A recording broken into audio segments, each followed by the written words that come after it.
How you doing, folks? It's Rich220.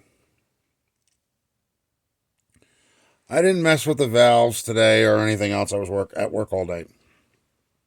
That and I had to start buying stuff for Thanksgiving dinner because I make it for my disabled brother. Um,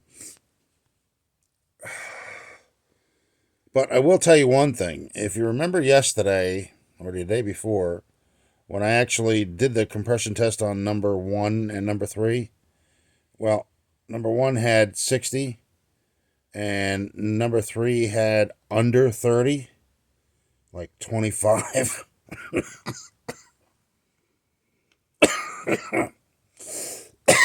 Excuse me. Well, I reset the gauge again and cranked it again by the ignition. It's now at 40. And I don't want to say that this is the reason why, but I think it is because I thought that the valves were too tight. So I backed each one of them off 3 times on the driver's side. And it's like I was saying before, if you put too much stress on something, it's not going to come up to the fullest extent. It's going to stay down, not come up all the way. Jesus, what the hell?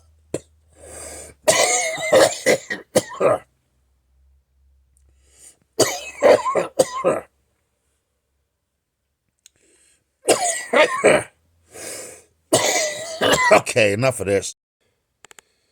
Okay, let's try this again. Well, I didn't try number one, but I did try number three, and number three is now at 40.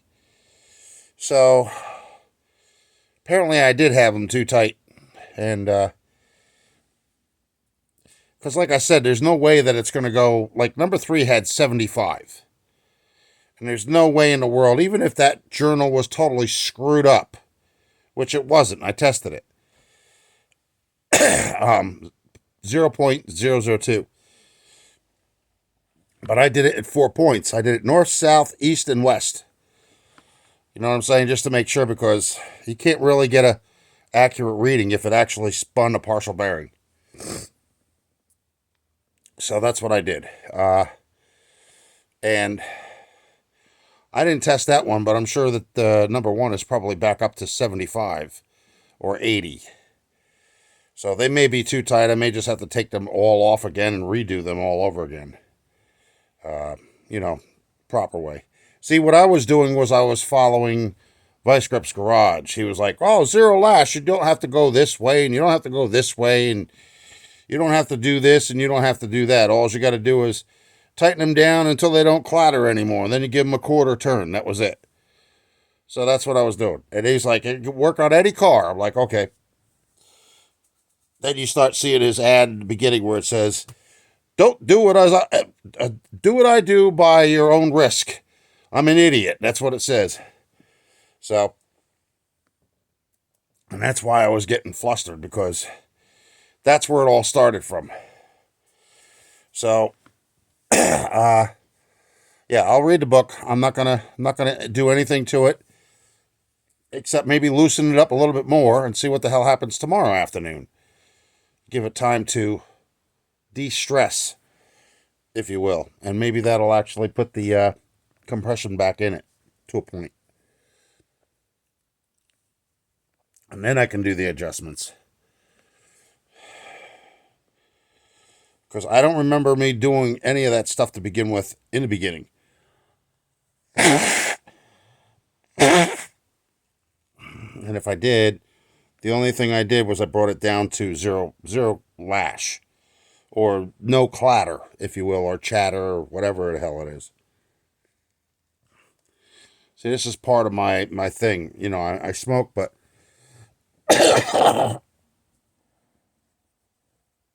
it's like I have congestion in my chest. And it's got nothing to do with the smoking. It's just mucus.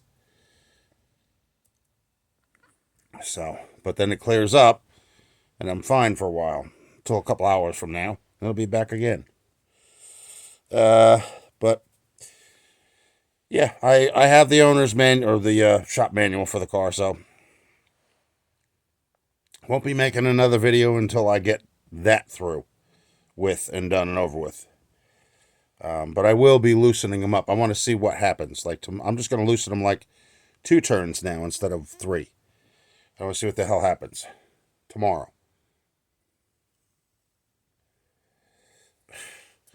Only on the one side. I'm only doing the driver's side. I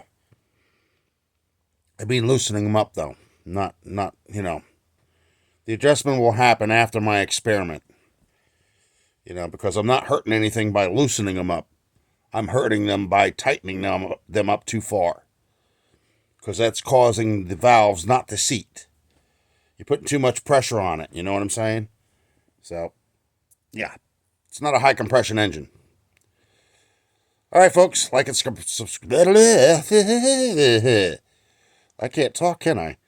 Like and subscribe. Leave a comment down below. We'll see you in the next one. Bye.